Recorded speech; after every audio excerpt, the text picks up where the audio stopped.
Hello, everyone. This is Brighton from 20 Minutes in the Future. It's Anthony Mayfield and Brilliant Noise talking to you about AI and marketing in 2024. How we plan for the unplannable. I mean, by definition, we're going to have a plan at the end, so it won't be unplannable anymore. But let's not worry. That's just semantics. First of all, I just want to thank you very much for coming along to attend this or watching it on catch up if that's what you're doing. We need this. We really need the fact that there are people turning up to hear what we've got to say on this subject in order for us to have a sense of urgency about forcing conclusions and bringing together all of the kind of diffuse research that we're doing at any one time. If we don't have that, then there's a kind of a rolling uncertainty in the industry around the technology that doesn't get resolved. But you're here, and that means that I've got something to say because I had a deadline. So far we've done, this is the third of our 3 webinars. The first 2 were great. What I feel is different today on our 3rd webinar is that we have much more of a sense of what the immediate future holds. I'll be honest, I think like a year ago actually 330 days ago, when ChatGPT kind of unleashed this revolution, we were disconcerted and unsettled. What's coming? Are we too late now? Because we've been looking at AI for a couple of years, but all of a sudden it was in everyone's hands. What's it going to mean for marketing? What's it going to mean for society, for business, for the world? And here we are almost a year on, and I think the answer is that it's coming into focus, that we've maybe spent a year figuring out what's going on. The technology has continued to accelerate, and we're beginning to see applications. We're beginning to get tools that are easier to use. But I don't think we've got a handle on it as organisations yet. And we're going to talk a bit about why that is and how to plan for the next phase, which I think is beginning any minute. So it's taken us almost a year to get here. Let's have a look at what we're doing. So just a reminder, we're Brilliant Noise. We do transformation for brands. We work on innovation, creative breakthrough, and essentially running experiments and working out what's going on at scale. I'm going to tell you what the answer is to the question for this presentation first of all, and that says, how do you plan for the unplannable? Well, there's really 3 steps. You need to set a policy, you need to run experiments, and you need to plan for scale. You need to be planning not for how things are now, but how things are going to be by the end of the year going into 2025. First of all, I want to mention something. I was kind of drawn up short by a newsletter by Casey Newton, the technology journalist, a very respected technology journalist, I think last weekend, when he talked about having an AI researcher demonstrate GPT-4, the premium model of OpenAI's large language model, when that was being demonstrated to him, and he realized how much more powerful it was than GPT-3, GPT 3.5, which is the free version that most of us are using. And he said it was shocking. He didn't realize how far advanced the kind of paid for models were, and had a sense of AI vertigo, as he said, a kind of dizzying feeling. And that's a feeling I'm really familiar with, and the team here at Brilliant Noise are really familiar with, as we go through our daily work and try to apply artificial intelligence to all sorts of tasks, creatively, strategically, innovatively. You get a sense of just how big this is and how huge the potential of the technology is to help us think, to speed up our thinking. And that sense of vertigo also brought home to me with that article from Casey Newton, that there's a gap opening between people who are using these tools on a daily basis and are kind of enthusiasts, I guess, or have found a way to use them, and people who are waiting for them to be approved, waiting for them to be given the go-ahead by their head office or whatever, or not using them for whatever reason. Or people who are not paying for the service are having a very, very different experience. I'm not making a plug for ChatGPT here, although I think it's well worth signing up for, or for Claude, its rival. But if you're not having that experience of the premium models, you're not seeing just how far they've advanced. I'm going to talk a bit about that. First of all, this is probably one of the most used business quotations from a sportsman ever. It's from Wayne Gretzky, who was an ice hockey player. But I'm not quoting it, I'm quoting Dario Amodei, who's the CEO of Anthropic, which is a big rival to ChatGPT. They make the Claude AI model, which is excellent. Not quite as capable as ChatGPT, but really, really good, and good in some different circumstances to ChatGPT. And he said, really, if you're looking at a strategy for next year, which we are on this webinar by definition, you want to not be thinking about what you've got now, but what you're going to have in 2025. And that was a challenge to me, and that was both useful, as in, yes, no, of course. And by the time we've got a strategy in place for what we've got now, it'll all have changed. But also, what on earth does that mean? How can we possibly know what all of these crazy technologies are going to be like in 2025? And how does that translate into writing an actual plan for my marketing team for next year?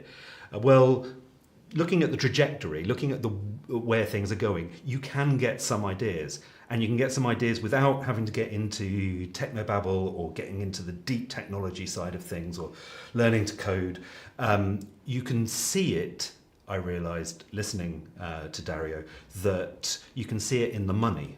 So my advice for getting context, and I think this might make sense to peers in organisations as well, and to bosses and to finance directors and things, is look, you've seen ChatGPT, you've seen what it can do. The free version cost about 4.5 million to build that kind of a model, and about the same for Claude and other AIs in that generation. ChatGPT 4 that came out this year and is hugely better than ChatGPT 3. It cost about $100 million to train that algorithm, that model, to build that piece of technology.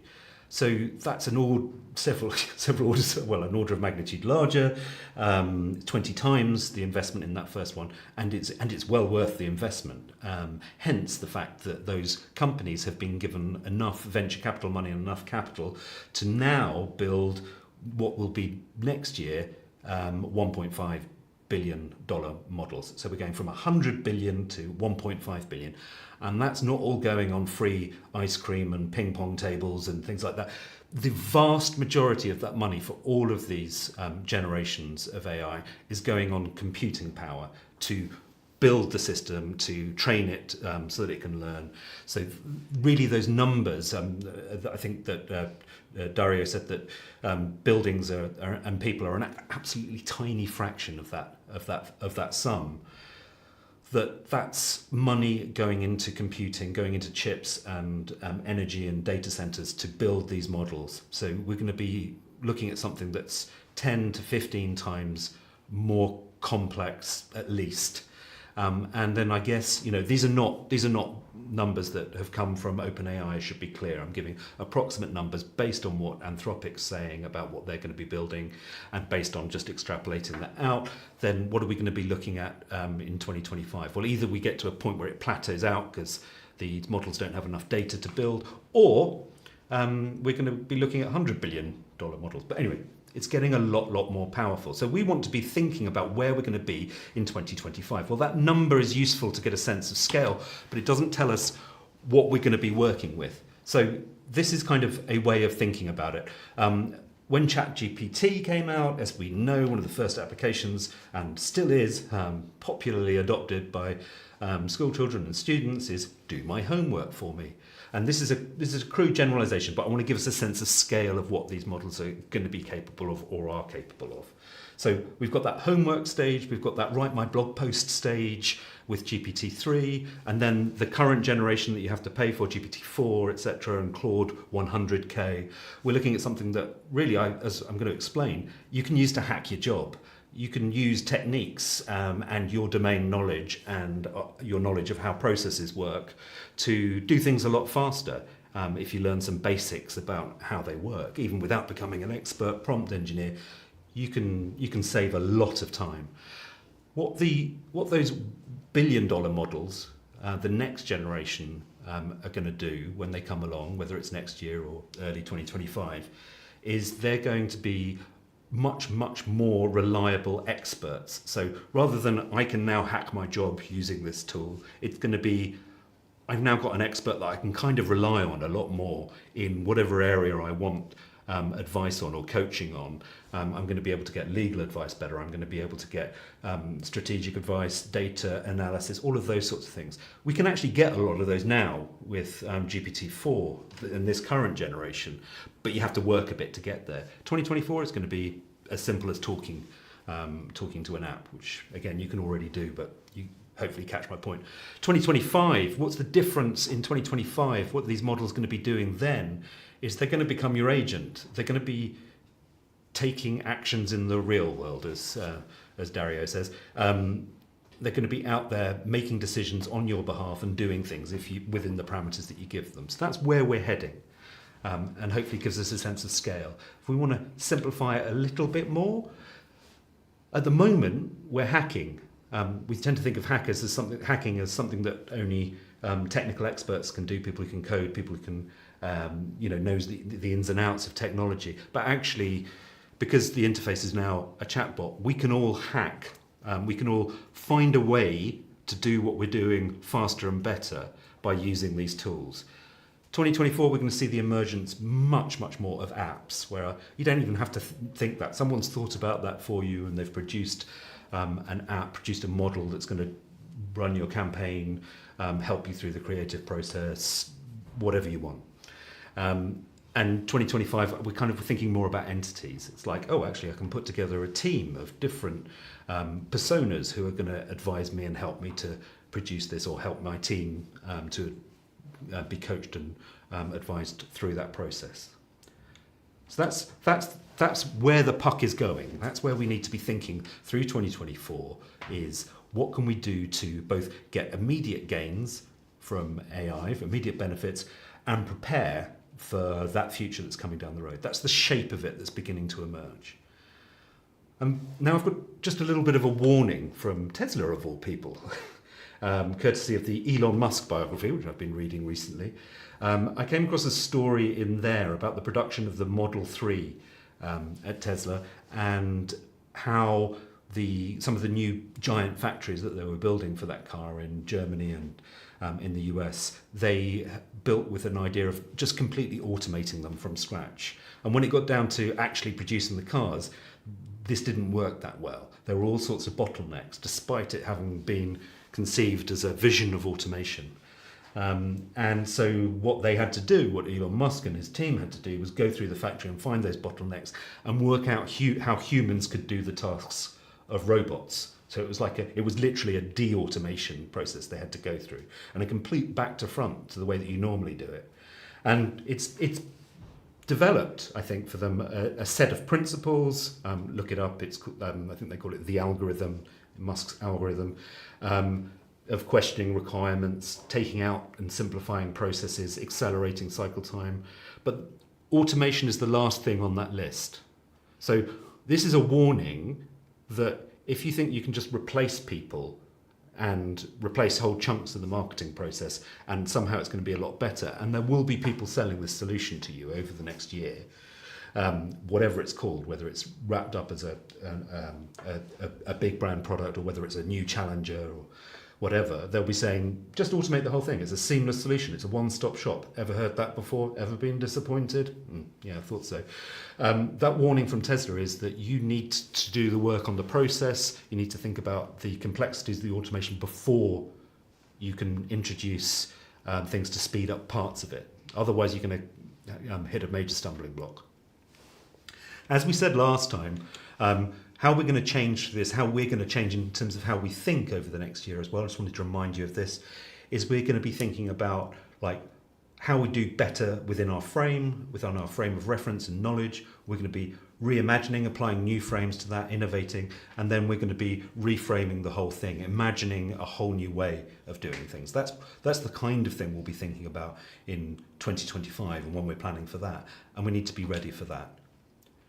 I just wanted to give a big hat tip as well, though, to Ethan Mollick, who's a professor of the Wharton School of Business, University of Pennsylvania, and he is just absolutely fantastic. I think I've mentioned him in these webinars before, but he's talking about the current state of AI helping individuals to become more productive, but not helping organizations as a whole. You see, that maps very nicely to that idea of we're in a hacking phase at the moment. We have to make a bit of effort to make it work.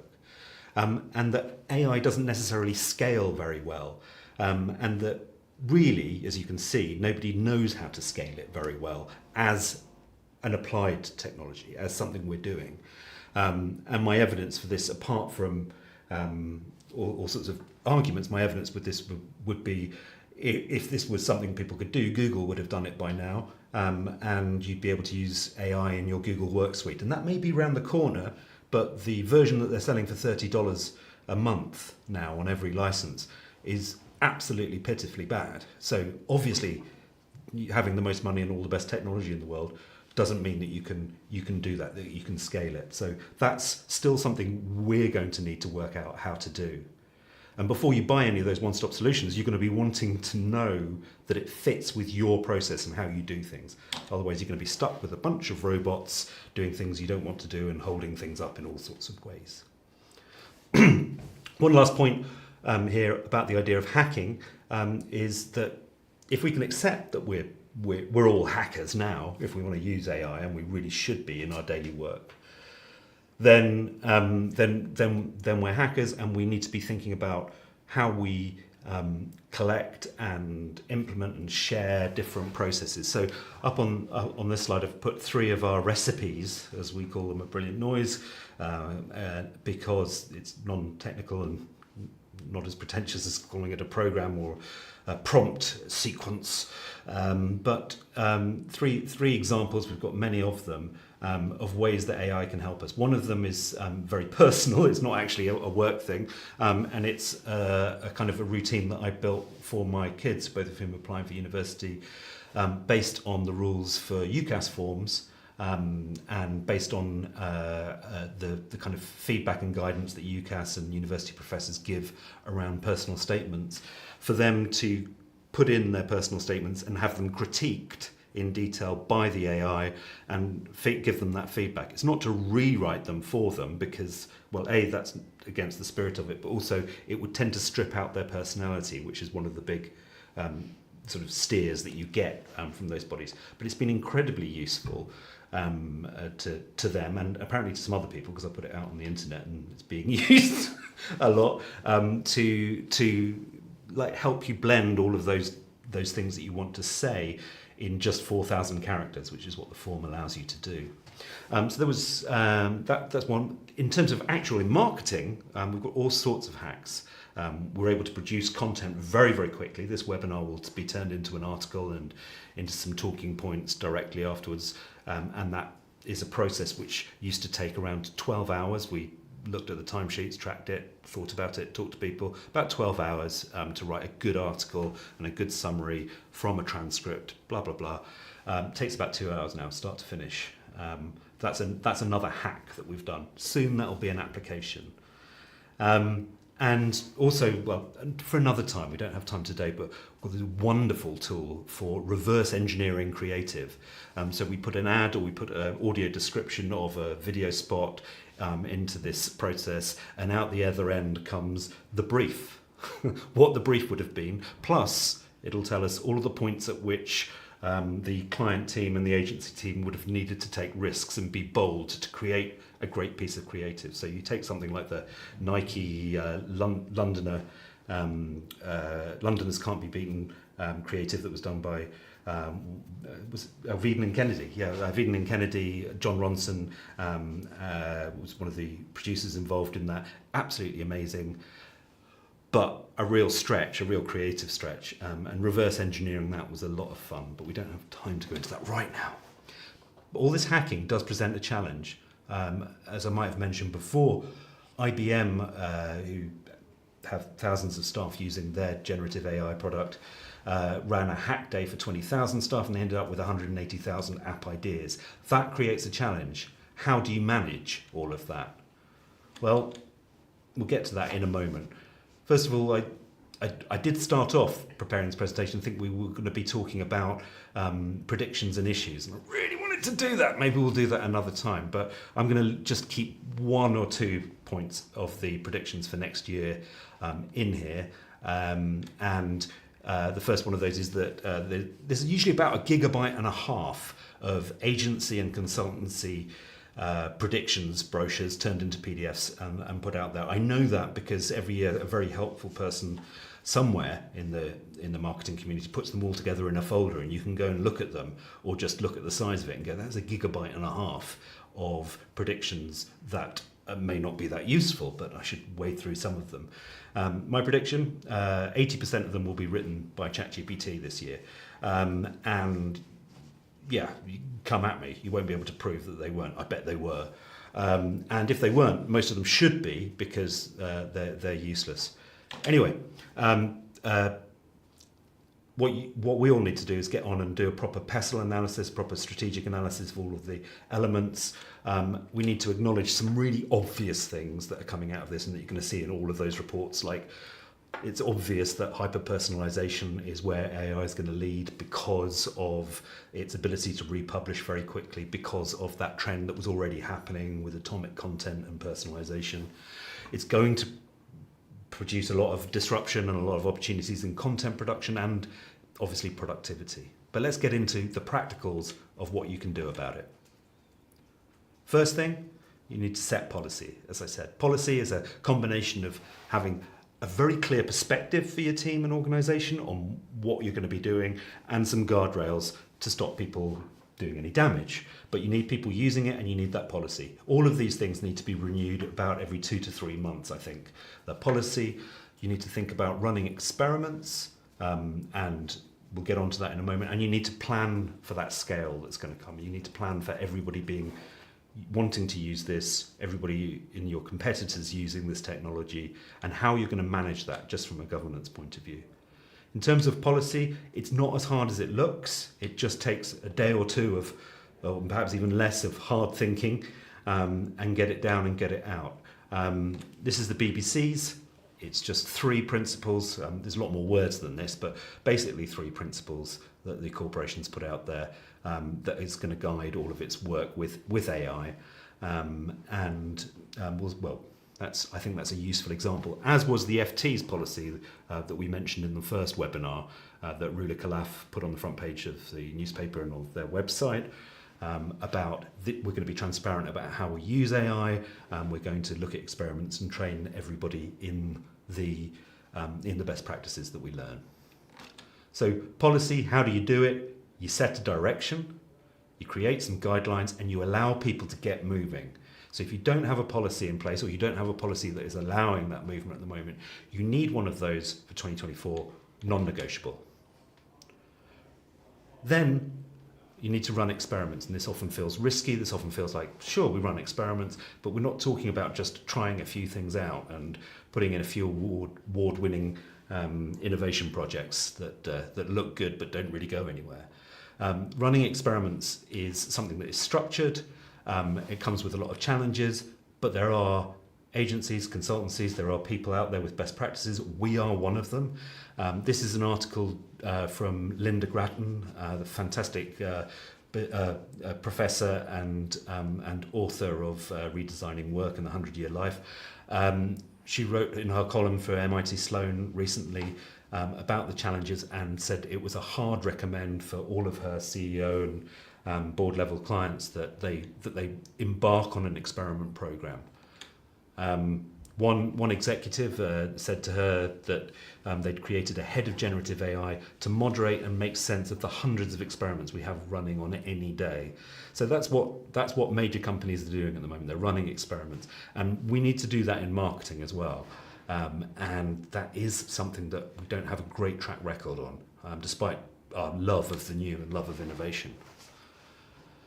So what we offer in that regard, by the way, a little bit of an ad, why not, is we run workshops to get people up and running with hypotheses, generating and prioritizing ideas, designing experiments and piloting them and scaling them. It's something we've done for Nike, it's something we've done for Asahi, Adidas, many companies. We run a one-day workshop and we get those things moving. We also have the tools and the processes to manage those experiments and manage the knowledge around them at scale so that they're operating on a consistent basis rather than just kind of people trying things out in different parts of the organisation. Really, really important to make sure that they're transparent. Then our last point of the three was planning for scale. And what do we mean by that? Well, we mean that we need to be thinking about governance structures and processes and investment in marketing that is going to build up the capabilities, build up the processes as well for managing this stuff consistently. And there are big reasons why that's very hard in marketing especially. And we need to kind of have programs or cross-functional teams that are going to be able to run that. What sort of things we mean? Well, it's not new stuff. It's things that a lot of people have been doing and are doing. Open innovation labs are things that we've been talking about for the last 10, 15 years. Brilliant Noise has advised on how to set some of these up. It's something we can help with. I'd point to two examples from clients who have gone ahead very recently and run their own programs with various partners. But one here is from both from the alcohol sector, actually. I don't know why that is, but they're ahead of the game. So we've got Diageo, always fantastically innovative. They've run an open innovation lab, which means they're taking in ideas from all over the place and assessing them and funding them and getting involved with startups, but also encouraging internal entrepreneurs to get on and do interesting things.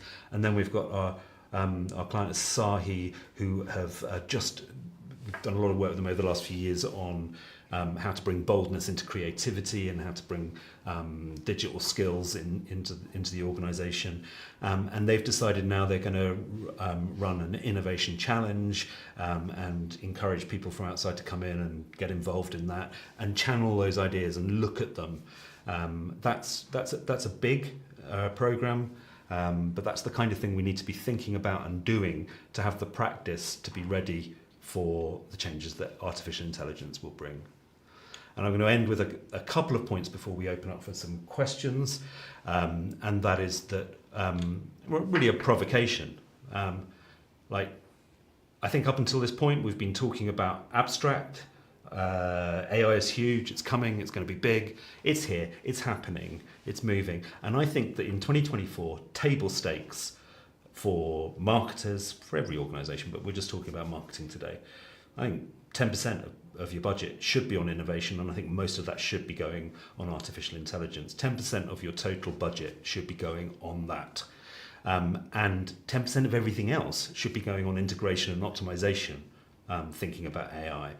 The reason for that is that you're going to get immediate paybacks. So look at that. One of the bits of data that we have from Ethan Mollick and from others is that productivity can be increased by 20 to 70% on most tasks in knowledge work by introducing AI. So if we're just doing that, then we're going to get back double our investment on of 10% of everything on AI. I think you need that innovation budget all going into this and thinking strategically about how you're going to manage all of these ideas and how you're going to keep the policy going, etc. But you're also going to need a kind of a separate directive that everything from media to influencers to ad sales, all of that needs to have elements of AI in it, and how is it integrating and how are we learning and how are we getting experiments out of that. And actually, of course, if we're talking about 10% of marketing spend, well, marketing generally is about 10% of revenue. It varies from sector to sector, about 8% in FMCG, as much as 20% in technology and technology services firms. But the average is about 10%, and 10% of that should be spent on marketing. So that's 1% of revenue. Just look at the revenue for last year or for this year. Say 1% of that needs to be spent on marketing innovation around artificial intelligence. And I could build up an argument and take it slow on that, but I think I just need to tell it to you straight. If you're not thinking in those areas, then you have to accept that you're going to be playing catch up soon. A big health warning around this is I've been doing marketing innovation 20 years, social media content, mobile, influencers, all of those kind of big changes coming through. We're a marketing transformation firm. We've been working for 12 years. And I think while we're doing straight talk, is marketing innovation has never really got its game together as a whole. And that's because we tend to be trapped in the campaign mindset. And we tend to be desiring change and desiring innovation. But as soon as a hard quarter's hit, funding gets pulled from these programs and people become less bold, and we end up with kind of middle of the road creative, and talent leaves and goes to other industries.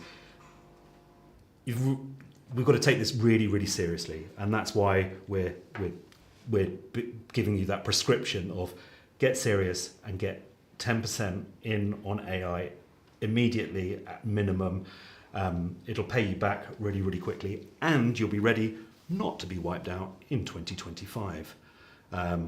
And we're coming in more or less on time. Thank you so much for listening to all of that, and thank you so much for your promise to turn up, which made me pull this all together and work with my colleagues at Brilliant Noise to pull all of our insights together.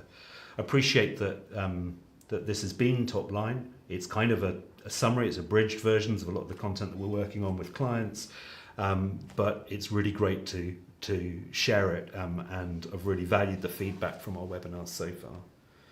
So we're open to questions. We've got a chat window there. If you need to leave, that's absolutely fine, of course.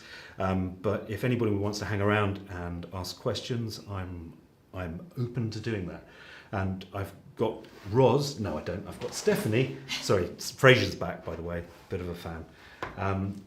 Stephanie, do we have any questions? Yes. Yeah, I'm going to ask this one first because it's the most relevant to what you were just speaking about. So this is from Inspo Hub. How do you see the staffing makeup of the marketing departments and agencies shift in 2024 to react to the increased use of AI in campaign strategy and content creation? It's a nice simple one to kick us off there. Thanks, Inspo Hub.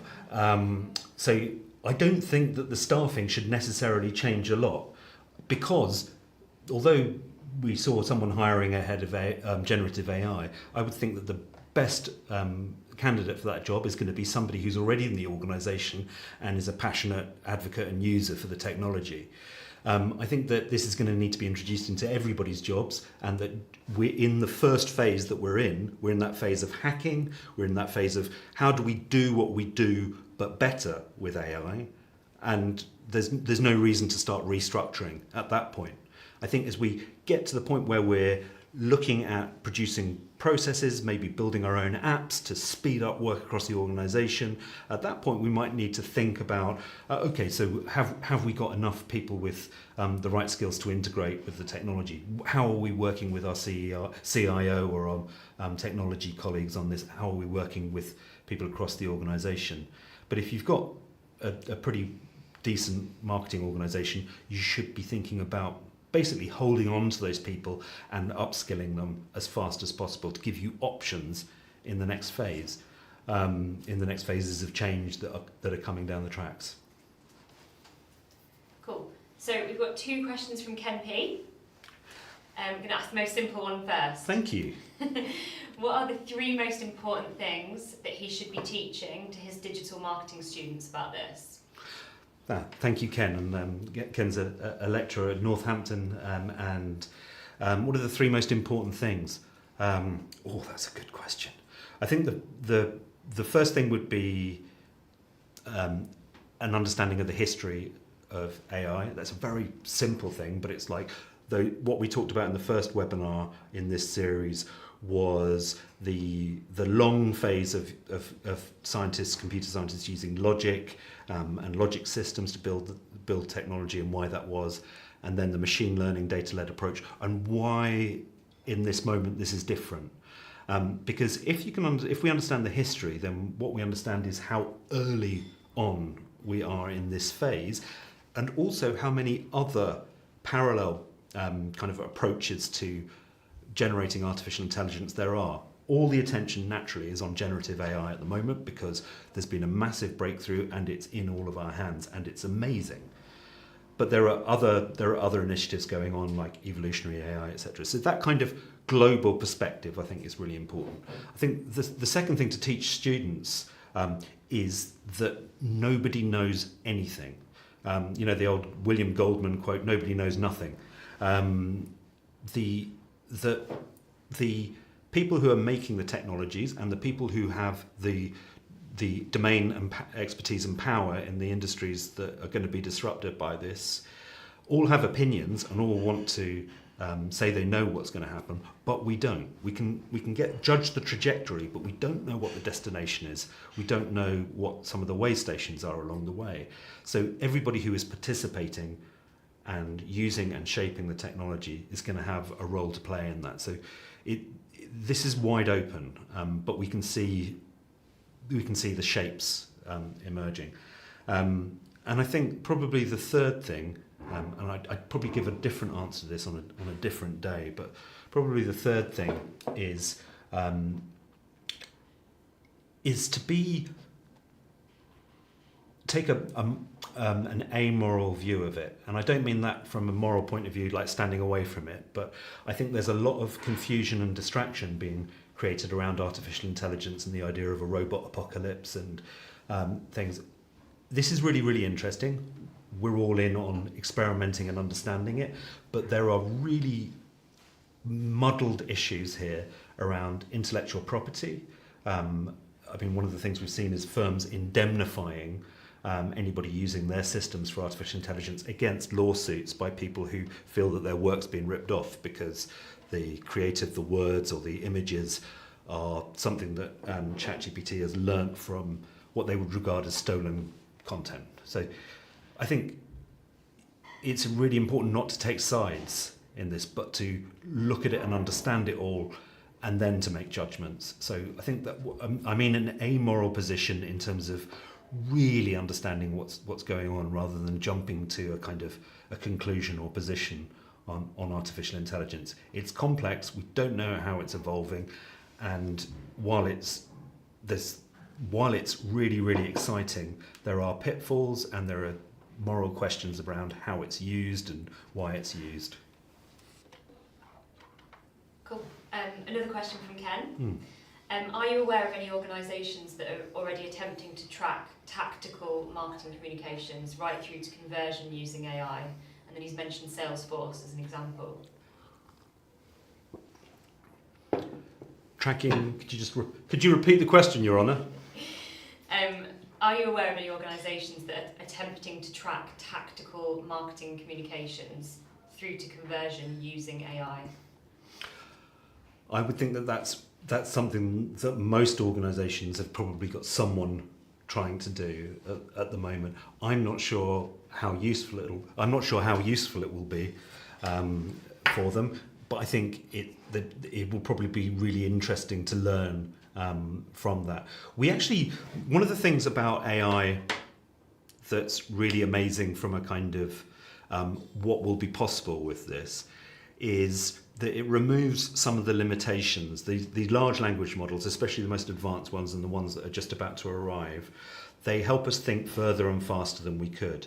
And that means that we can understand complexity in a way that we weren't able to before. And I think a lot of the problems that we see in organizations are caused by siloed thinking, the fact that you kind of have a human urge to belong to a tribe, and maybe that tribe's called accounting, or maybe that tribe's called paid media, and you take on views that are skewed around that and feel like you're somehow in opposition to other parts of the organization. I won't over-explain it because we know that silos exist. Because silos exist, there are few people who have a real clear picture of how everything joins up. And I think that if we can use artificial intelligence to put the pieces together and understand what the flow of a tactical piece of content is through the production, through to the customer, how much it cost, what effect it has, whether there are smarter ways to do it, I think that will be possible because of AI. And I think that complexity is something that we'll be able to see more clearly where the joins are, where the seams are, that were always promised to us that there is a seamless solution and this will work fine, but we kind of need to understand where the seams are and how they interact and how we can solve for them. And I think that's actually all we've got time for today. So I'm going to wrap up there and just thank everyone for turning up and for questions. And do get in touch with us, hello@brilliantnoise.com. And we also have a newsletter at bnedition.substack.com where you can get regular updates from us and promo codes for premium webinars as well. Thank you very much. I hope this was useful. Please do send feedback.